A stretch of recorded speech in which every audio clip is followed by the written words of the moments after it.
정치 맞수다. 오늘은 김종혁 국민의힘 조직부총장, 장경태 더불어민주당 의원과 함께하겠습니다. 어서 오세요. 안녕하세요. 안녕하세요. 국민의힘이 국회로 돌아와서 어제 처음으로 상임위에 복귀를 했습니다. 그런데 시작은 이랬습니다. 가장 쟁점이 된 법사위부터 보시겠습니다. 잠깐만요. 이제 의원님 성함이 어떻게 되십니까? 위원장님 성함은 누구십니까? 저는 정청래 위원장입니다. 예, 전 유상범 의원입니다. 유상범 의원 들어가주세요. 국회법에 위원장 마음대로 되십니까? 국회법 공부 좀 하고. 공부는 내가 좀 더 잘했지 않겠어요? 한 분이 이제 예의가 없어 이렇게. 예의가 없어. 그게 말이 돼요? 어디가 되고 반말이에요 지금? 예의가 없는 거죠, 예의가. 들어가세요. 들어가세요. 네, 국민들이 보시기에 어땠을까 싶은데 우선 국민의힘 김종혁 부총장님 어떻게 보셨습니까? 참을 수 없는 국회의 가벼움, 천박함, 그런 거죠. 네. 아마 보시는 분들 다 네. 저뿐만이 아니라 네. 그런 생각하셨을 거예요. 정청래 의원께서 이제 법사위원장이시잖아요. 불러서 이름이 뭐냐라고 물어보는데 유상범 의원은 진짜 이름을 몰라서 물어보시지는 않았을 텐데 거기서 이름을 물어보고 그러면 위원장님은 이름이 뭡니까? 네. 또 이렇게 맞받고 이런 장면 자체가 거의 정말 코미디를 넘어서 비극에 가까운 그런 모습이고요.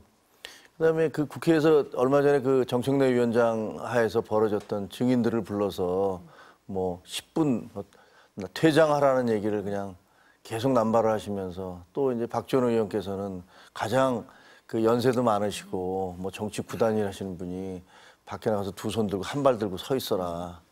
근데 도대체 그걸 보면서 오히려 제가 막 모멸감을 느끼겠더라고요. 왜 부끄러움은 국민의 몫이어야 되는가.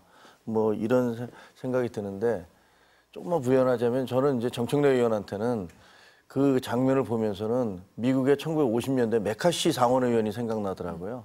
메카시 상원의원들은 그 메카시 열풍이라는 말처럼 네. 멀쩡한 사람, 공산주의자, 간첩 몰아서 그 공격하고 인생을 망가뜨리고 그랬던 사람 아닙니까? 근데 그분이 이제 그렇게 한 몇 년 가다가 네. 어떤 청문회에서 그 상대편 증인으로 나온 분이 이렇게 물어봐요. 메카시 의원님, 당신에게는 품격이라는 것이 아무리 찾아볼래도 없는 겁니까? 정말 그런 겁니까? 이렇게 물어보고 그때 이제 미국 언론도 야 이거 진짜 안 되겠다 이런 식으로 네. 그래서 미국 언론이 메카시 네. 의원의 그 태도에 대해서 공격하기 시작하고 결국 메카시 의원은 몰락해버렸어요. 40대 나이에 죽었는데 그걸 보면서 국회를 저렇게까지 몰고 가고 저렇게 품격 없이 바닥으로 끌고 가는 이건 뭐냐 그런 생각을 해서 상당히 하여튼 우울하고 슬펐습니다. 상임위에 대해서 기대했던 국민들이 이런 품격 없는 국회를 보고 실망하셨을 것이다. 이렇게 말씀을 당연히 그랬을 하시는 것 건데 법사위원이시잖아요. 거기 계셨죠? 어떻게 설명하시겠어요? 아마도 위원장께서 아마 이름을 부르는 것은 아마 속기록에 남기기 위함이 아닐까 이런 생각이 들고요.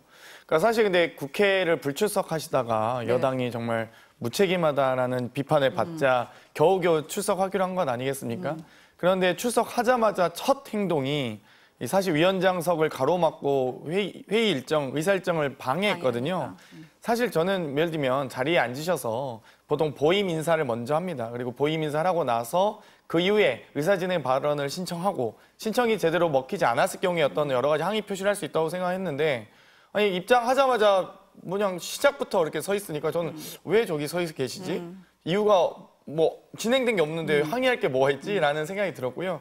어찌됐건 아마 위원장께서 이름을 이렇게 묻고 또 아마 이 의사진행을 방해했던 행위에 대해서 아마 국회 속기록에 남기기 위해서 이름을 물었다고 생각하고요. 아무튼 좀 정상적 의사일정을 진행하기 위해서 네. 여야가 좀 함께 좀 노력하자. 서로. 다만 또 네. 국민의힘이 좀 늦장 출석한 건 아니겠습니까? 네. 정말 민생 입법이 매우 중요한데 빠르게 좀 국회에서 논의했으면 좋겠습니다. 네. 이제 법사위뿐 아니라 이제 어제 과방위도 열렸었는데 의원 자격 논란으로 좀 소란이 있기도 했습니다. 퇴장도 있었고 고성도 오가고 했었는데 22대 국회가 앞으로 이렇게 진행되는 건가? 이런 우려의 목소리도 나왔어요. 어떠세요?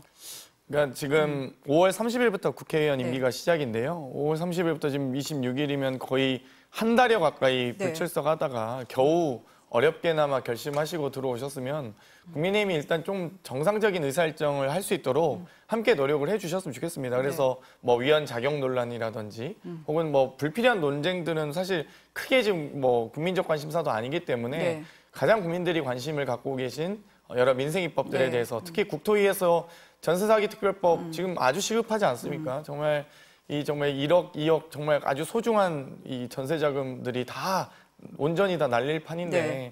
이런 입법들을 함께 논의하죠. 그러니까 저는 좀 국민의힘도 이제 좀 이 소탐대실하지 마시고 좀 대승적인 정치 그리고 집권 여당 아니겠습니까? 네. 그럼 국정 운영에 책임 있는데 지금까지 야당이 장애투쟁하는 경우는 있어도 여당이 장애투쟁하고 국회를 벌이는 이런 행태는 전 처음 봤거든요. 저도 그렇기 때문에 이런 부분들은 좀 앞으로 하지 마시고 소탐대실하지 말았으면 좋겠다는 생각이 듭니다. 지금 이제 말씀을 하셨는데 국토위에서 이제 야당만 참석한 채 전세 사기 특별법 입법 청문회가 열렸고요.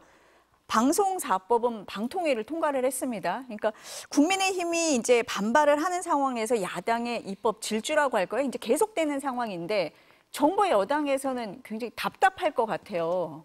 어떻게 좀 대응을 적절한 대응 방법이 없으니까요. 없습니까? 그 예.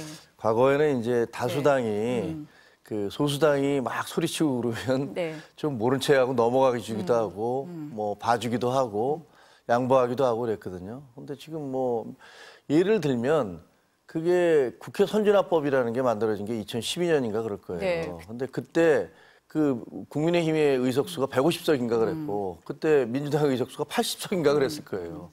근데 뭐 이렇게 다수당이 네. 밀어붙이면 안 됩니다. 뭐 그러니까 국회에서 선진화법을 통해서 안건 조정 소위 같은 걸 만들고 이런 식으로 숙려 기간을 하고 네. 이런 걸 요구하는 걸 다 들어준 거예요. 그때는 다수당이 내가 다수지만 어쨌든 소수당의 어떤 목소리를 들어주겠다 그래서 들어준 거고 그리고 국회의장이 한쪽에서 맡으면 법사위원장은 반대당에서 맡는다는 것도 민주당이 요구해서 한 거 아닙니까? 그러니까 수십 년 동안 이렇게 관행으로 해왔던 걸 자기들이 다수당이 되니까 그거 다 없던 걸로 관련 해. 없다. 이렇게 네, 나오고 네, 있는 거 네. 아닙니까? 아니 이런 태도를 보이는데 민주주의에서 이게 우리가 공화국이라는 게 뭐예요? 다수만으로 밀어붙이면은 민주공화국이라는 것은 민주주의라는 게 결국 다수결의 원칙이지만 공화가 들어가는 것은 다수의 힘을 함부로 행사하지 않는다라는 것들 때문에 우리가 민주공화국이라고 하지 않습니까? 근데 그런 원칙들을 다 깨버리면서 들어와서 우리가 다수니까 다 밀어붙이겠다. 이렇게 되면 국회가 제대로 갈 수가 없어요. 저는 21대 국회가 제가 기자 생활 34년 했는데 그동안 제가 하여튼 바라본 국회 중에서 최악이다 이렇게 생각했어요. 근데 1층 아래 지하층이 있더라고요. 22대는 더하다. 제가 보니까 네. 더 할 것 같아요. 네. 그리고 지금 북한에서 저렇게 오물풍선 날려보내고 푸틴하고 김정은이가 저렇게 무슨 상호 침략하면 뭐 조약까지 동맹, 체결을 하고. 조약까지 예, 하고 예. 근데 우리 지금 뭐 하고 있습니까? 이건 여야 다 마찬가지거든요. 국회가 이렇게 국가의 어떤 운명이라든가 명운이 왔다 갔다 하는 시기에 그런 거에 대해서 얘기하고 있습니까? 맨날 눈만 뜨면 하는 얘기가 특검 뭐 그다음에 탄핵 이런 얘기만 하고 있잖아요. 제가 보기에는 정말 큰일 났습니다. 큰일 났다. 다수당의 횡포입니까? 뭐 일단 네. 그 국민의힘에서는 항상 패배한 총선 같은 경우는 항상 최악의 국회다라는 말씀을 항상 해주시는 것 같아요. 그래서 본인들이 이겼을 때 총선 국회의 모습 어땠는지 다시 한번 좀 되짚어 보셨으면 좋겠고요. 네. 보통 방금도 제가 야당이 장애투쟁하는 경우는 있었어도 여당이 장애로 나가는 건 처음 본다라고 처음 본다. 말씀드렸는데 네, 네. 보통 국회가 열리면 어찌되건 국무위원 또는 정보위원이 출석하도록 되어 있습니다. 헌법상 국회가 요구할 시 정보위원들, 국무위원들은 네. 참석하도록 하는 게 네. 헌법 62조에 명시가 되어 있기 때문에 당연히 국회가 열리면 정보위원, 국무위원들을 엄호하기 위해서라도 여당 의원들이 오셔서 엄호를 하시거든요. 근데 나몰라라 방치하고 밖에 도시다가 이제 들어오셨는데 그러면 소위 정상화를 하자고 하니 네. 그럼 그 운영에 대한 논의와 이런 진행을 해야 되지 않겠습니까? 네. 그런데 그런 논의도 전혀 하지 않고요. 그러니까 결국 중요한 것은 이번 22대 총선 민심에 대해서 대통령께서 국회를 존중하느냐 안 하느냐가 가장 중요한 것 같습니다. 근데 대통령은 국회를 무시하고 국민의힘은 국회를 방치하고 민생은 누가 책임집니까? 국정 운영을 야당이 합니까? 그러니까 저는 이런 부분이 참 안타깝습니다. 지금 뭐 오물풍선 얘기도 하셨는데요. 오물풍선을 국방이 여셔야죠, 지금 바로. 지금 NSC는 지금 대통령이 주재하십니까? 외국 나가 계셨잖아요. 그러니까 이런 부분들 다 국정 운영 누가 합니까? 지금 민주당이 국정 운영하는 게 아니지 않습니까? 그 국회에서의 국회를 네. 운영하는 것은 다수당이 하죠, 지금. 여당이지만, 저희가 여당이지만, 워낙 엄청난 득표, 의석수 차이가 의석수가 있다 차이가 있기 보니까. 때문에 네, 네. 맨날 민생 얘기하시고 국정 운영 얘기하시는데 맞습니다. 그 대통령이 국정 운영하는 주체예요. 그런데 지금 민주당이 대통령에 대해서 그런 국정 운영의 주체로서 인정을 해 주십니까? 잘 안 해 주시는 것 같아요. 그리고 국회는 다수당이 움직이는데 다수당이 양보라든가 그 승자의 아량 같은 거 한 번이라도 보여주신 분 저기 있습니까? 모든 거 다 주머니에 있는 것까지 다 뺏어가겠다고 하면서 윽박 지르는 거 아니에요? 법사위에서도 간사를 먼저 정해야 되지 않습니까? 라고 가서 얘기한 거잖아요. 아니 위원장님 간사를 먼저 정해야 되지 않습니까? 근데 거기다 이름이 뭡니까가 왜 나옵니까 거기? 이 간사선임 네. 절차는 이 위원회의 의결로 하도록 되어 네, 있습니다. 네. 그래서 의사일정 변경이 없었기 때문에 의사일정 변경 동의를 받고 나서 그 안건을 상정하고 나서 간사 선임의 건을 네, 상정해야 네. 되거든요. 근데 지금 간사도 아니신 분이 의사일정을 협의하시는 것도 이상하지만 그러면 위원장에게 요청하셨어야죠. 왜 민주당 간사에게 본인 간사 절차적인 시켜달라고? 문제가 있었기 때문에 그런 아니 거죠. 저는 그것도 네, 좀 네, 너무 네. 생뚱맞긴 했는데요. 네. 보통 위원회를 운영하는 주체인 위원장에게 이 교섭단체의 간사로서 왔습니다. 네. 간사 내정자 자격으로 왔습니다 해서 그렇게 요청을 하셔야 네. 되는데 왜 민주당 간사에게 국힘 간사 해달라고 요청을 합니까? 저는 그것도 좀 황당했습니다. 이상했다. 예. 근데 지금 말씀하실 때 다수당의 배려 얘기를 하시는데 다수당의 배려보다는 입법 속도전이 총선 민심이다 이렇게 보시는 거죠, 민주당은 지금? 대한민국은 누가 봐도 대통령제 국가이고요. 이 모든 권력의 핵심과 정점은 대통령입니다. 그 권력을 견제하고 감시하고 균형을 맞추라고 입법부가 있는 거고요. 입법부가 21대 때야 저희가 대통령 여당이기도 하고 다수당이긴 했으니까 입법 독재란 말을 썼지만 네. 지금 어떤 국민이 입법 독재란 말에 동의하겠습니까? 이번 총선 민심은 결국 윤석열 대통령이 심판이었고 대통령 좀 국정기조 바꿔라였는데 지금 윤석열 대통령 어떻습니까? 국민의힘 의원님들 만찬장 가가지고 거부권 행사 적극적으로 검토하라 이러시고 계시고요. 지금 방통위도 5인 합의제 행정기관인데 2명이서 꿍짝꿍짝 하고 계시고요. 이 감사원 운영이나 대검 검찰청 운영, 근데 권익위가 뭐라고 했습니까? 지금 김건희 디올빅은 이 공무원이 아니어서 부인에게는 300만 원의 고가의 명품백 선물해도 된다고요? 이게 나랍니까 이게? 저는 모든 권익위, 감사원, 대검 다 불러서 국회에서 철저하게 감시하고 혼내야 된다고 생각합니다. 네. 네. 아까 그 민생 얘기 하셔가지고 그런데 오전 10시부터 복지위 전체 회의가 열렸는데 복지부 장관 의협회장이 출석을 했어요. 두 사람이 대면한 게 처음이라고 합니다. 이렇게 의정 갈등이 계속되고 있는데 처음 본다. 이게 말이 됩니까? 어떻게 생각하세요? 뭐 집권 여당 책임 크죠. 네. 그리고 일단 그 해결하지 못한 것에 대한 그 정치는 결과로서 얘기해야 되잖아요. 네. 어떤 정책을 던졌는데 거기에 대한 반발이라든가 이런 것들을 예상하지 않고 그냥 힘으로만 밀어붙이는 거는 잘못된 정책이라고 생각해요. 아무리 옳다고 해도 네.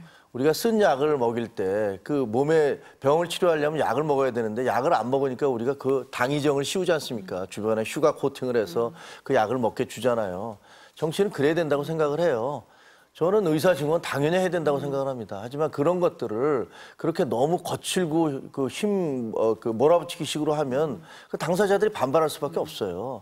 그러니까 그런 부분들에 대해서 세련되지 못하게 했던 네. 것들 그건 저희 책임이라고 생각을 합니다. 그럼 그것들 빨리 네. 해결해 내려고 노력해야 되고 근데 그게 어느 단계를 넘어가니까 그다음부터는 의사 단체들에서도 사실은 좀 국민들로서는 도저히 받아들일 수 없거나 이해할 수 없는 뭐 무기한 휴업을 한다든가 뭐 이런 걸로 나와서 이게 참 안타까운 일이고 이 부분에 있어서는 뭐 여당만 환자 되고 야당은 환자 안 되고 그러는 거 아니잖아요. 우리 모두 국민들이고 모두가 환자가 될 수도 있고 의사가 될 수도 있기 때문에 여야가 함께 논의해야 될 머리를 부분이다. 모아야 네. 된다. 네. 그렇게 생각을 합니다. 저는 일단 네. 의사 증언에 대한 뭐 여러 논의가 있을 수 네. 있다고 생각합니다. 그런데 정부가 논의 절차가 너무 없고 부실하고 또 막무가내식 발표입니다. 그러니까 예를 들면 2017년 12월 10일 날 대한의사협회에서 전국의사 총궐기대회 했거든요. 네. 그리고 나서 바로 4일 만에 실무협의체를 구성합니다. 그래서 의협과 보건복지부가 함께 논의를 했고 여러 문재인 케어부터 시작해서 공공의대 증원까지 3년여, 2020년 9월까지 거의 3년여 가까이 논의를 하거든요. 네. 근데 지금 2,000명 증원은 어떤 논의 근거에서 논의를 했는지 모르겠습니다. 복지부에서 발표도 제대로 못해요. 2,000명의 근거가 뭐냐 했을 때 현재 의사 정원 보통 대학 입시에서 3,100명 정도 뽑거든요. 그럼 거의 1.8배에 달하는 그 의사 정원이 왜 늘게 됐는지, 왜 그리고 2,000명이 2,000이 아니길 바라지만 왜 2,000명이 늘게 됐는지 이런 부분들에 대해서 제대로 된 설명이 없어요. 심지어 국회가 요청해서 증인 출석해라 해서 지금 의협회장과 보건복지부 장관이 처음으로 대면한 자리 네, 아니었습니까? 그렇죠. 만약 국회가 나서지 않았다면 정부에서 노력이나 했을까요? 저는 이렇기 때문에 삼권 분립이 매우 중요하다고 말씀드리는 겁니다. 정부가 노력을 안 하니까요. 그 정부의 노력을 안 한 것을 그렇게 지금 정부에만 비판을 하실 처지는 아니라고 생각을 해요. 왜냐하면 그 의협 갈등 문제 생겼을 때 의사 정원을 늘려야 되는데 300명을 줄였지 않습니까? 그때 당시에.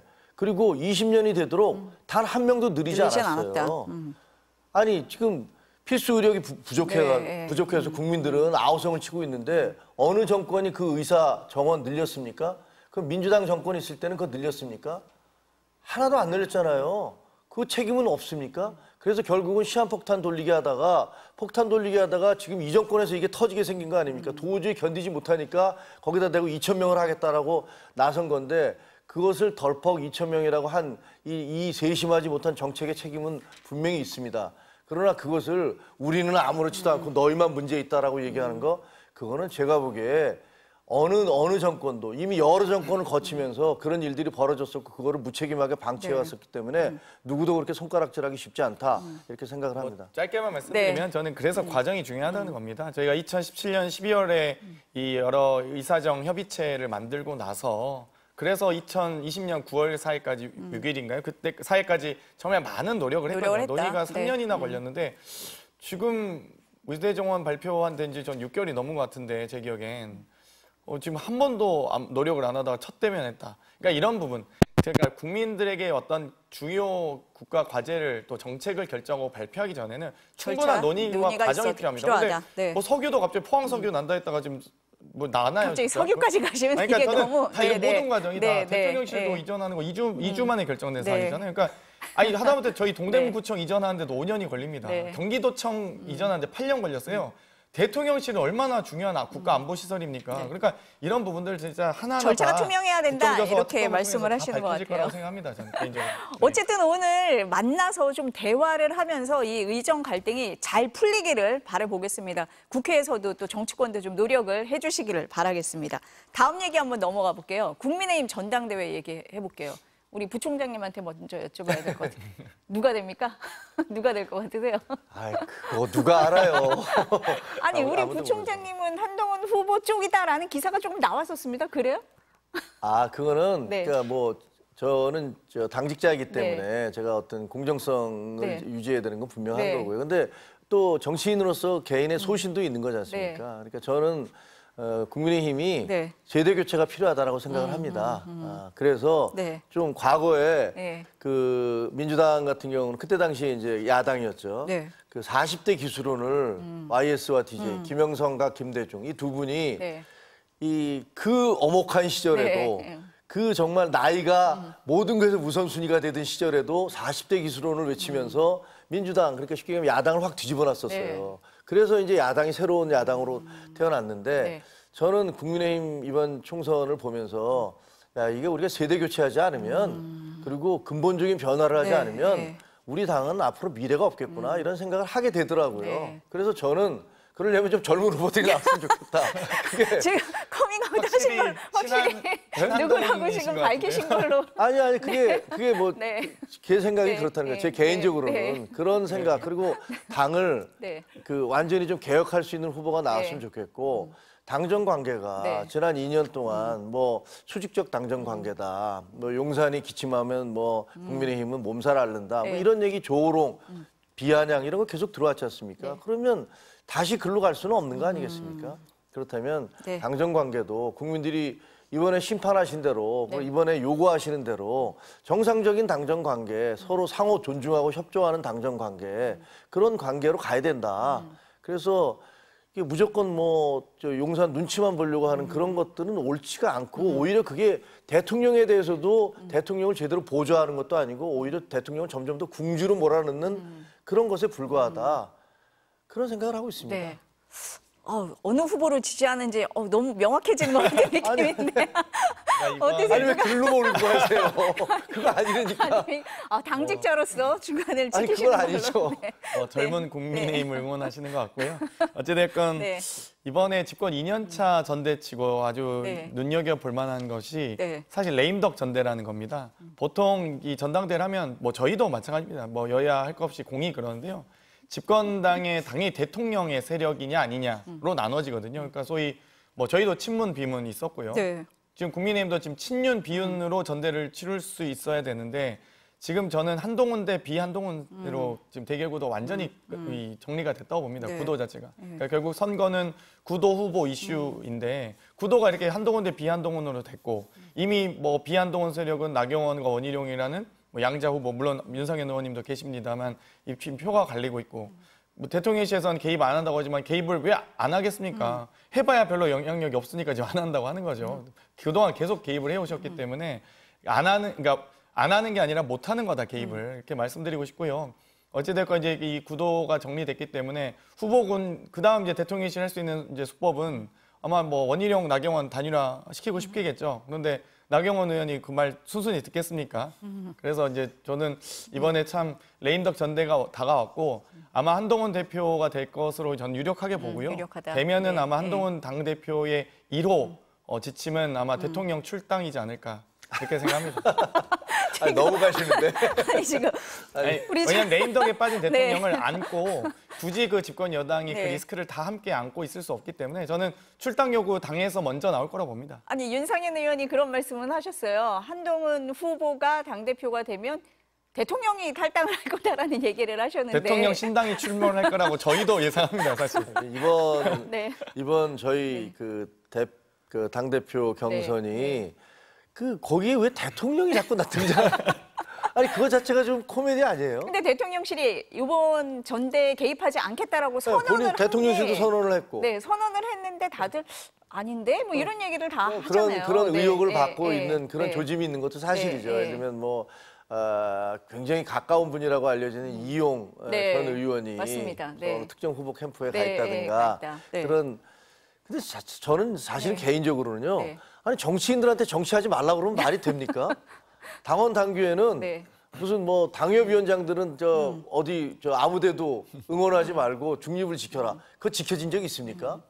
그거 우리 당에서 지켜졌습니까? 민주당에서는 지켜졌습니까? 저희는 집단적이고 조직적이고 네. 공개적으로만 하면 됩니다. 개별적으로 다 하시는 다들은 하고 거예요? 있다. 개별적으로 뭐 개별적으로 개인이 다 산 뭐 한다. 존중하니까. 네. 그러니까 사실 네. 사문화된 규정이고 그리고 또 말도 안 되는 규정이에요. 네, 네. 정치인들은 정치를 해야죠. 그리고 본인이 난 누구를 이래서 지지한다는 걸 자유롭게 밝힐 수 있어야 돼요. 그래서 이용 의원이 됐든 네. 뭐 어떤 의원이 됐든 할 그 수 있는 대통령실과 거다? 대통령과 네. 가까운 분이든 안 가까운 네. 분이든 네. 내가 이러이러한 이유로 이분을 지지한다는 걸 그걸 뭐라고 할 필요는 없는 없다. 거라고 생각을 네, 해요. 네, 네. 그런데 이제 그게 과연 공정하게 되고 있느냐.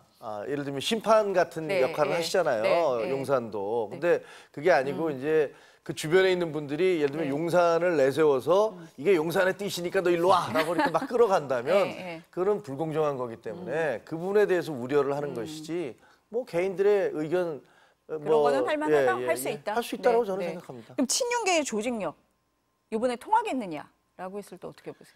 친윤계의 조직력은 지난번 네. 선거 때는 53분인가를 네. 연판장을 돌려서 나경원 후보를 낙마시켰잖아요. 네. 근데 사실 그때 서명했던 분들도 사석에서는 정말 부끄러워해요. 내가 일생에 가장 오점에 남을 짓을 했다. 그런 얘기들 하세요. 실제로 네. 그렇거든요. 그거 해서는 안 되는 짓이잖아요. 그럼 이번에는 어떨 것 같아요? 이번에 누가 하겠습니까? 이번에 한다? 아무도 안 나오잖아요. 영남에서 네. 잘 안 나오려고 네, 그러시잖아요, 네, 네. 지금. 영남 후보가 없는 이유가 뭐라고 보세요? 그러면? 영남 후보가 없는 네. 이유가 지금 보면은 우리가 이제 영남 자민련 아니냐, 그리고 이게 무슨 영남만 주도권을 행사해 온 거 아니냐, 김기현 대표 영남 후보 대표 내세웠는데 이게 뭐냐, 이런 사실 당원들의 불만과 비난 같은 게 꽤 많으세요. 그러니까 비를 피해가고 가자. 지금 가서 나왔다가는 안 된다 나와봤자 욕을 엄청 비판을 받을 수도 있고 소용없다. 또 예, 의심받을 수도 있고 저분이 이제 네. 무슨 뭐 용산에서 미른 후보 아니야 뭐 이렇게 나올 수도 있고 하여튼 전체적인 시대 정신이 우리 네. 당은 이제 좀 이제 수도권 대표가 좀 나서야 나와야 된다. 된다라는 것들이 전체적인 그 네. 컨센서스라고 분위기다. 하는 네. 합의 같은 게 네. 있어서 당원들의 합의가 있어서 네. 그래서 나오기가 좀 쉽지 않죠. 영남 후보 왜 안 나온 거 같으세요? 그러니까 일단 현재 네. 이 의석 구조는 네. 정말 절반 90석 중에 이상이잖아요. 66%나 네. 되거든요. 네. 거의 그러니까 3분의 2를 그렇죠. 지금 영남 네. 의원님들이 차지하고 있음에도 불구하고 영남 의원님들이 안 나오는 건 네. 결국 뭐겠습니까? 지금 대통령실과 굳이 거기와 그리고 차기 당대표 세력과 현직 대통령의 세력 그 어느 쪽에 껴봐야 양쪽 눈치 다 보고 있다. 고래 싸움에 새우등 터지기 때문에 아무도 안 나오는 겁니다. 그러니까 영남 의원님들이 뭐 여러 네. 그동안도 많은 비판이 있었습니다만 너무 따뜻한 아랫목 아니냐, 뭐 너무 보신주의 아니냐 이런 네, 비판이 네. 있었는데 네. 이럴 때 나와서 뭐 도전을 해주셔야 되는데 사실 영남 의원님들 보면 다들 이제 그냥 지도부한테 잘 보이고 이런 거에 너무 익숙한 거 아니냐라는 의심이 있거든요. 네. 그렇기 때문에 지금 이제 다들 전당대회 지금 네. 딱 구도는 이제 한동훈 대피 한동훈 혹은 지금 대통령과 차기 당대표 세력의 결투 이렇게 보기 때문에 영남 의원님들 나올 수가 없죠. 아, 일단 눈치를 보고 있다가 몸살이야 될 대통령실하고도 갈등 겪기 싫고 차기 말이- 당대표하고도 갈등 그렇죠. 겪기가 싫다 이렇게 보신다. 근데 이제 영남 후보가 없으니까 당권 주자들이 어쨌든 영남에 공을 들이고 있는데 우리 홍준표 대구시장께서 한동훈 후보만 안 만나준 모양이에요?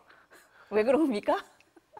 미워하니까 그러겠죠. 개인적 뭐. 감정인가요? 이게 TK 정서냐? 뭐 어떻게 보세요? 아니 TK 정서라고 얘기할 수는 없겠죠. 개인- 제가 뭐 개인적 여기서는 이제 감정이죠. 여론조사 결과를 얘기할 네, 수 없으니까. 네, 네. 근데 보면 네. 그 영남 지역의 당원들 여론조사 결과 누가 지금 후보 1등인지 보면 알잖아요. 그리고 네. 대통령 지지도가 거기서 어떤지를 보면 무슨 홍준표 시장님이 말씀하시는 게 영남의 정서를 대변한다는 건 제가 보기에는 뭐 전혀 근거 없는 말씀인 것 네, 같고 네. 개인적인 감정이신 것 같아요. 개인적이다. 개인적인 감정. 그리고 이제 그 또 하나 있죠. 네. 그 본인도 이제 대선 후보로서의 꿈을 버리지 않고 있으시니까 자기의 어떤 라이벌이 될 만한 그 후보에 대한 네, 어떤 네. 거부감 그런 것들이 있고 또 네. 검찰 출신으로서 특수부 검사의 계보를 같이 잇고 있는 분이거든요. 그러니까 그 아마 홍준표 시장님이 네. 아마 증조 할아버지쯤 될 겁니다. 그 특수부 계보로 따지면은 한동훈 위원장님의 한참 아래다 이렇게 뭐 보시면. 한참 네, 아래니까 네, 네. 그 흔히 애가 뭐 이런 표현을 쓰잖아요. 사실 50대 정치인 비상대책위원까지 했는데 거기다 대고 저렇게 애다 뭐다 얘기하기는 야 그때 볼 때마다 야 네. 검사 사회에 있어서의 그 상명하복이라는 게 정말 세긴 세구나. 아직도 저렇게 얘기할 수가 있을까? 그런 생각이 많이 네, 들긴 네, 해요. 네. 근데 또 재밌는 건 네. 홍준표 의원님, 저 시장님과 원래 나경원 대표님이 좋은 사이가 아니었어요.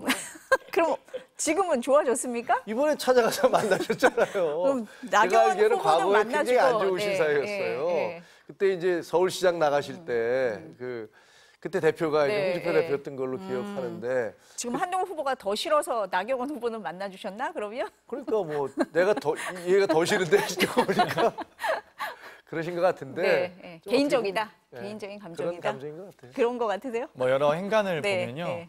이 소위 윤한 갈등이 시작된 그 지점부터 네. 그러니까 윤석열 한동훈 그 전 법무부 장관이 친할 때는 이제 네. 그런 모습이 안 보였는데 윤한 갈등이 이제 생기면서부터 그 사이를 비집고 들어온 게 바로 홍준표 시장이었습니다. 아마도 여러 홍준표 시장이 이 윤석열 대통령에게 여러 이 로브콜도 보냈고 여러 뭐 좋은 메시지를 많이 네, 냈거든요. 네. 덕담도 주고받고 하면서 그러면서 이제 어찌됐건 차기 구도에서 본인이 어찌됐건 메인스트림을 갖기 위한 노력을 하는 것으로 보이고요. 네. 그 메인스트림 되기 위해서는 당연히 이 어찌됐건 유력 주자인 한동훈 전 비대위원장보다는 우위에 서기 위해선 원래 적의 적은 다 아군이기 때문에 네. 홍준표 시장 입장에서는 안 만날 이유가 없다고 안 생각합니다. 만날 이유는 없다. 당연히요. 네.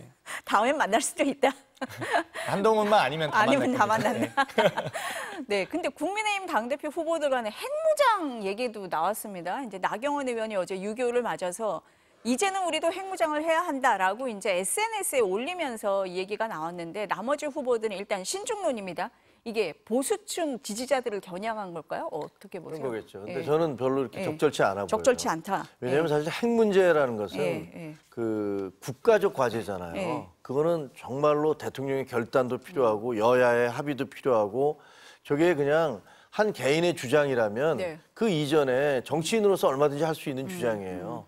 근데 지금 이제 당대표 선거를 앞두고 네. 저 화두를 던진 것은 네. 나름대로의 정치적 계산이 있는 거 아니겠어요? 저걸 가지고서 이제 뭐 보수적인 뭐 특히 이제 그걸 지지하는 분들을 더 끄집어내겠다라는 그런 생각이 있을 것 같은데 근데 이 핵 문제가 어떤 감정에 의해서 다뤄질 문제는 아니거든요. 이건 정말로 냉정하고 차분하게 국익을 생각하면서 그리고 그 후폭풍까지도 계속 계산하면서 해야 되는데 국제적인 문제가 되죠, 이게. 예, 그게 굉장히 복잡한 문제가 생길 수 있어요. NPT를 만약에 탈퇴해라 뭐 이렇게 주장하시는데 그럼 그 이후에 국제사회에서 우리한테 제재가 들어올 때 그걸 어떻게 할 것이냐. 거냐. 미국 수출길이 다 막히면 그걸 어떻게 할 것이냐. 거기에 대한 아무런 얘기가 네, 없잖아요. 네. 그럼 감정으로 할 수 있는 게 아니에요. 근데 선거 때에서 이걸 내세울 수 있는 그 화두로 끄집어낼 수 있는 게 있고 없는 게 있는데 지금 자꾸만 뭐 탈당 문제를 잡고 대통령이 탈당한다 이런 식의 주장을 하는 것도 네, 사실은 네. 이게 왜 우리 당 경선에서 이런 얘기가 나와야 되는지도 잘 모르겠고 그다음에 핵무장론도 별로 적절치 않은 그런 이거는 그 후보들이 얘기할 수 있는 수준의 것을 훨씬 뛰어넘는 굉장히 거다. 심각한 것이기 때문에 네, 네. 별로 이렇게 적절치 않아 보인다라는 네. 생각이에요. 때로 보면 당내 경선이 더 막 치열하잖아요. 네. 핵무장은 어떻게 보세요? 그래서 사실상 네. 저는 이제 어찌됐건 뭐 방금 대통령 탈당 얘기도 대통령실이 개입하고 있는 거라고 보고요. 어찌됐건 핵무장 같은 경우는 네. 뭐 사실 핵 우산과는 아주 대비되는 개념입니다. 그렇기 때문에 NPT를 탈퇴한다든지 네. 핵 보유 혹은 무장에 대한 논의가 만약 진짜 진심으로 본격화된다면 그것 또한 당연히 우리는 유엔 제재 대상이 되고요. 당연히 미국의 제재도 받을 겁니다. 그렇죠. 그렇기 때문에 네. 우리가 핵 무장을 하자 이 논의 자체가 사실 정말 대한민국의 국익에 단 1도 도움이 안 되는 거다. 다시 한번 말씀드리고 싶고요. 만약 대한민국이 핵무장 논의하면 바로 일본이 아마 평화헌법 폐지부터 바로 지금도 논의하고 있고 이미 추진하고 있지만 일본이 핵무장할 논의도 바로 추진될 겁니다. 그러면 사실 핵무장, 이 동북아시아의 긴장이 고조되면서 받을 수 있는 이익은 대한민국은 없는데 저는 최대 이익 국가는 일본이라고 보기 때문에 핵무장 이 발언은 정말 일본의 국익 말고는 전 도움이 되는 게 하나도 없다. 이렇게 다시 한번 강조해서 말씀드리고 싶고요. 나경원 의원님 예전에 자유대 행사도 가셨었는데 굳이 이런 말 하셔서 오해받지 않으셨으면 좋겠습니다. 굳이. 네. 아, 깨알같이 그러시네. 네. 당내 경선에서 굳이 이런 얘기까지 할 필요가 있었느냐라는 말씀이신데 요 얘기도 이제 약간 연장선상이긴 합니다. 그 핵무장 관련해서 오세훈 시장도 입장을 밝혔는데 요 행사가 뭐냐? 국민의힘 최대 외곽 조직 맞습니까? 새로운 미래를 준비하는 모임 맞아요? 세미준, 네. 네. 근데 여기 당권 주자 4명 중에 유일하게 한동훈 후보한테만 초청장을 안 보냈대요. 근데 이용수 회장한테 네. 제가 전화를 해봤더니 아, 해보셨어요? 뭐라고 본인은 하세요? 뭐 네. 아니야 우리는 보냈어. 근데 누구한테 보냈어요? 그랬더니 네. 잘 모르겠어. 얘기하시는 거 네, 보니까 네. 근데 이제 뭐 주장은 공식 초청장은 아무한테도 안 보냈다. 단지 이제 그 카드 뉴스 같은 걸로 네. 이렇게 보냈는데 그쪽에서 안 온 게 아닐까 이렇게 주장을 하고 있고. 네, 주장. 그다음에 이제 네, 네. 한동훈 그 후보 캠프 쪽에서는 우리는 받은 사실이 없다 이렇게 얘기하고 있으니까. 네. 그게 뭐 이심전심이었나 뭐 잘 모르겠습니다. 뭐 양쪽에 서로 주장이 엇갈리고 있기 때문에 어디가 정확히 옳은지는 잘 모르고 있는데요. 네, 네. 모르겠는데요. 조금 오해받을 소진이 있었겠다라는 생각이 네. 드네요. 어쨌든 안팎에서 한동훈 후보를 견제하고 있다. 이런 느낌은 좀 듭니다. 그렇죠? 뭐 이미 네. 그러니까 차기 대권 네. 구도가 이미 경쟁은 시작됐다 보고요. 네, 그러니까 네. 지금 어찌되건 새로운 미래인가요? 이런 조직들도 그렇고 다 뭐 오세훈 혹은 홍준표 이렇게 차기 대권 주자들이 다 지금 어찌됐건 한동훈 이제 대표 네. 후보를 견제하고 있는 건 아니겠습니까? 네. 그리고 그 속에서 이 소위 윤석열 대통령이라고 하는 메인스트림을 결국 장악하는 게 누구냐라는 걸 뭐 결국 경쟁 지금 상황이기 때문에 아마 여러 뭐 최대 외곽이든 최대 내각이든 내각 조직이든 뭐 내부 조직이든 네. 어찌되었건 저는 이 한동훈 이 후보를 배제한 상태로 배제하는 현상들은 많이 나타날 수밖에 없다. 결국 지금 차기 대권 주자와 소위 현재 살아있는 권력과의 경쟁 네. 과정입니다. 네, 네. 저희가 한동훈 후보 얘기를 자꾸 하는 거 보니까 유력 주자는 맞는 것 같습니다.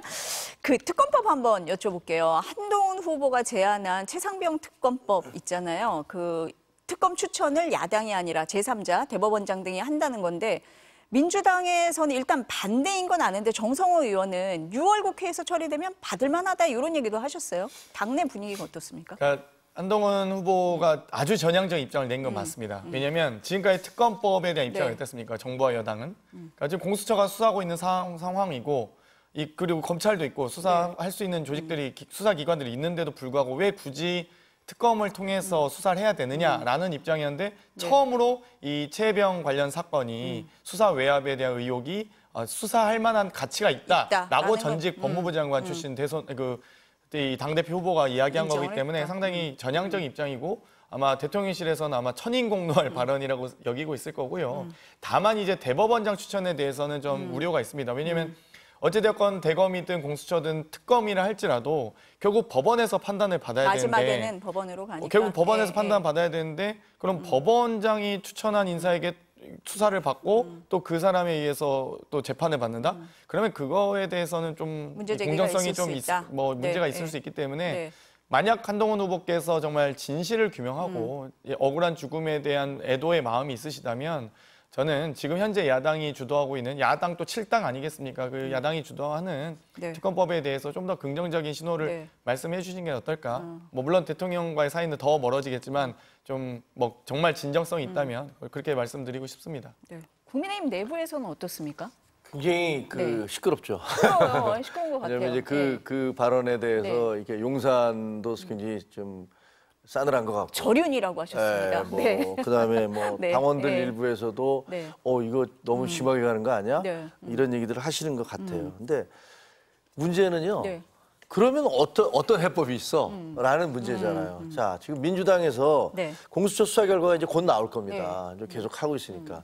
나오면 죄송합니다만 제가 보기에는 민주당에서 공수처 수사 결과가 그래 잘 됐어. 이렇게 얘기 전혀 할 것 같지 않거든요. 왜냐하면 죄송합니다만 그 최상병 특검법에 대한 접근 자체가 진실 규명보다는 저는 어떤 정치적으로 최대한 이거를 이용하겠다라는 측면인 것 같아서 그래서 저희가 보기에는 보나마나 공수처 사건 수사 결과 발표하면 이거는 대통령이 뭐 은폐가 제대로 드러나지 않았어 이게 문제가 있고 뭐가 있어 하면서 길거리를 쏟아져 나오려고 할 것이고 특검으로 갈 계속 거다?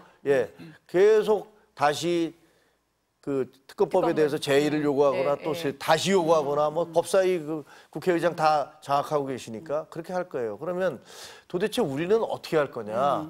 아니 상임위도 지금 18개 네. 중에서 11개 다 뺏긴 다음에 그다음에 그냥 뭐 피켓 들고 몇 번 이러다가 결국은 맥없이 들어가고. 끌려 들어갔는데 그 뭐 어떻게 할 어떻게 할 거냐? 거냐. 공수처 결과가 수사 결과가 잘 됐어. 이렇게 아니야 이제 다 해명됐어. 이렇게밖에 그럴 얘기할 리는 수 없는 거잖아요. 그렇게 얘기하면 국민들이 아닌 것 같은데?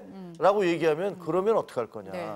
그 해법이 있어야 될 거 아니에요. 제가 보기에는 지금 이제 한동훈 후보 네. 같은 경우는 네. 그거를 제3자에게 맡기자. 대법원장이라고 얘기했지만 그게 변협일 수도 있는 거 아니에요. 그러면 민주당의 정치적 이해관계가 분명하고 우리도 방어하는 쪽에서 이해관계가 분명하다면 제3자에게 맡기자라는 것들은 너무나 당연한 귀결인 거고 할 수 있는 얘기인 거예요. 그래서 이렇게 돌파하자는 거죠. 이렇게 해서 여야가 이 문제를 가지고서 계속 전국을 이 나라가 이렇게 혼란스러운데 네, 뭐 네. 민생 얘기하시고 네, 외교안보 네. 얘기하시는데 그거 극복하려면 여기에만 잡혀 있으면 안 되지 안 된다. 않느냐. 그럼 제3자에게 맡겨서 네, 하자. 네. 제가 보기에는 굉장히 합리적인 제안인데 그것이 이제 우리 내부에서는 특검 얘기만 나면 거의 경기를 일으키는 어떤 그런 분위기가 있었던 거고. 이게 대통령을 향해 있다고 생각을 하니까 그런 거잖아요. 저는 그 네. 최상병 특검법에서 그 수사 결과가 나와도 대통령이 문제가 될 만한 부분은 없다고 생각합니다. 그러면 특검 받을 만하다. 뭐 그거 네. 아니 대통령이 예를 들어 지휘권 행사해서 그거를 왜 그 사단장까지 책임을 묻니?라고 얘기할 수 있는 거거든요. 그 수사 결과가 아니잖아요. 수사는 경찰에서 하도록 돼 있고 이쪽에서 참고 자료를 만들어서 넘기는 과정인데 거기다가 넘기면서 8명이 공동정범이라는 식으로 구체적인 혐의를 적시해서 내보낸 것 자체가 사실 문제가 있는 거다. 어쨌든 있는 이 거예요. 전국을 돌파하기 위해서는 수정 제안을 해서라도 이 특검법을 받을 만하다 이렇게 생각을 하시는 거죠. 논의할 만하다. 아니 그러니까 네, 네. 우리로서는 그냥 그 공수처의 수사 결과를 지켜보고 넘어가면 좋겠는데 그렇지 지금 않는 민주당이 현실적인 지금까지 해온 걸로 볼 상황에서. 때는 전혀 네, 안 네. 되기 때문에 네, 그렇다면 뭔가 대안이 있어야 된다. 그럼 그 대안이 지금 한동훈 한동훈 후보가 후보가 얘기한 게 얘기한 대안이 것 외에 될 수 다른 있다. 대안이 그럼 네. 있으면 뭐 네, 얘기를 해보시면 네, 될 것 같은데 네. 없을 것 저는 같아요. 이렇게 전 정권이 나서서 이렇게 왜 임성근 사단장을 비호하는지에 대해서 정말 의문이었는데요. 이번에 스모킹 건이 좀 터진 것 같습니다. 분명히 임성근 사단장에게 이 도이치모터스 주가 조작의 주요 설계자였던 이종호 씨 아느냐고 물어봤는데 모른다고 했거든요. 그런데 함께 대화하고 골프 모임 잡았던 카톡 내용이 공개되지 않았습니까? 일부 언론 보도가 그래서 나왔죠. 이미 네. 나왔기 때문에 네. 어찌되건 또 이 입법 청문회 과정에서 신범철 차관이 대통령과 무슨 일로 통화했냐 했더니 회수 관련된 이야기를 나눴다 했기 때문에 그 회수를 대통령께서 만약 직접 지시하셨다면 명백한 수사 외압이고요. 공수처가 수사하기엔 너무 범위가 넓습니다. 뭐 그 당시에 하루 동안 국방부 장관에게 통화한 사람이 국무총리, 행안부 장관, 대통령 경호처장의 국무조정실장의 온갖 사람들과 다 통화했기 때문에 대통령과도 이미 세 차례 통화한 게 밝혀지고 있기 때문에 수사 범위와 대상이 너무 넓다. 그렇다면 결국 전 특검밖에 없다고 생각합니다. 없다. 네. 많은 얘기 여쭤보려고 그랬는데 이게 마지막 질문이 될 것 같습니다. 민주당 전당 얘기 마지막으로 여쭤봐야 될 것 같아요. 저희가 지금 얘기하는데 국민의힘 전당대회는 뭐 이것저것 여쭤볼 게 너무 많았어요. 이것도 근데 좀 많이 해야 되는데 왜 이렇게 많이 해야 하나요? 되는데 이거 다음 시간에 얘기하기로 하고. 근데 아니, 지금 저희는 이제 오늘 이제 전준희와 선관위를 네, 오늘 네. 최고위에서 의결했기 때문에 네. 뭐 이제 좀 아마 하실 얘기 많아질 겁니다. 그래요? 오늘 아니, 이제 저희는 이제 전당대회 네. 이제 준비를 시작하고요. 저희는 이제 8월 18일 네. 예, 아직은 뭐 확정은 아닙니다만 7월에 전당대회 치료는 네. 국민의힘보다는 저희가 조금 더 속도는 늦을 수밖에 없다고 봅니다. 없어. 근데 이재명 이제 전 대표라고 불러야 될 것 같은데 그렇죠. 네. 어쨌든 연임이 거의 기정사실화되면서 관심도가 좀 떨어진다고 해야 될까요? 이재명 일극 체제 이런 표현 많이 나오잖아요. 거기에 대해서는 어떻게 말씀하시겠어요? 뭐 제가 보기에는 아마 전당대회가 본격화되면 또 여러 대표 후보와 최고위원 후보들이 가시화되면요. 아마 흥미진진한 전당대회를 지켜보실 수 나오실 있다고 분 봅니다. 있으세요? 뭐 아직 모르죠, 저도. 네. 나오실 분 있다고 봅니다. 네. 그럴까요? 어떻게 보세요? 흥미진진이요? 야, 그 말씀하신 거 보면 저는 흥미진진이라는 단어의 정의를 다시 백과사전에서 물론 다시 국힘처럼 정의해 흥미진진하진 않죠. 국힘은 지금 대통령과 싸우는 전대니까 흥미진진이지만 흥미진진은 그 정도까지 아니죠. 네. 아니 어떻게 일극 체제에 한 사람이 네. 그 거의 그냥 아버지께서 나오시는데 아들들이 거기다가 뭘 문제를 아무도 안 삼겠습니까? 나오실 거라고 보세요. 어떻게 보세요? 네? 어떻게 전망하세요? 나오실 분 있다고 보세요? 없다고 보세요? 아니 그냥 강제로 들러리 세워서 누구 얘는 세워서 나오면 모를까 누가 네. 나오겠습니까? 누가 지난번에 다른 패널들도 그러더라고요. 만나서 사석에서 민주당 네. 패널들 네. 무서워서 어떻게 나가? 지난번에 공천학살 당하는 거 봐. 다 날라가죠. 박용진 그다음에 저 분당에 누구죠? 윤 누구예요? 그 동아일보 윤영찬 뭐 죄송합니다. 이런 분들 다 날라가는데 어디다 대고 나가 꼼짝 못하지 그런 얘기들 하더라고 자기들끼리 얘기하더라고요. 아버지께서 나가시는데 누가 나가겠어요? 아니 이런 점 때문에 좀 관심도가 떨어지면서 중도층 확장에 조금 부담이 되지 않겠냐 이런 얘기는 있는데 어떻게 보세요? 뭐 저희가 네. 여당이 아닌 야당이기 때문에요. 결국에는 윤석열 대통령과 가장 잘 싸울 수 있는 당대표와 지도부가 누군지에 대한 네. 관심이 당연히 높을 수밖에 없습니다. 현재는 어찌됐건 가장 이 차기 대권 후보로서 지지율 1위를 달리고 있는 이재명 대표가 압도적으로 잘 싸울 수밖에 없다라는 당원과 국민들의 관심이 높을 수밖에 없죠. 그렇기 때문에 네. 저는 어찌됐건 윤석열 대통령이 제일 지금 이 한국 정치를 형해화하고 있는 분이다. 좀 부디 좀 국정기조부터 바꾸셨으면 좋겠습니다. 아니 근데 만약에 네. 제가 보기에 박용진 의원이 그렇게 쫓겨나지 않았으면요. 제가 보면 이번에 분명히 나왔어요. 그래서 재밌었을 거예요. 그리고 그 결과도 몰라요. 네. 박용진 의원 나왔으면. 근데 잠재적 그 경쟁자들 다 쳐버리셨잖아요. 다 그럼 당원 아무도 경선을 없습니다. 했기 때문에요. 네. 당원들이 안 뽑아주는데 어떻게 하겠습니까? 네. 아 당원들이 안 뽑아줬다. 흥미진진 할 수 있다고 하시니까 저희가 민주당 전당대회 얘기는 다음 주에 만났을 때 더 이어가도록 하고 오늘 말씀은 여기까지 듣겠습니다. 감사합니다. 맞습니다. 감사합니다.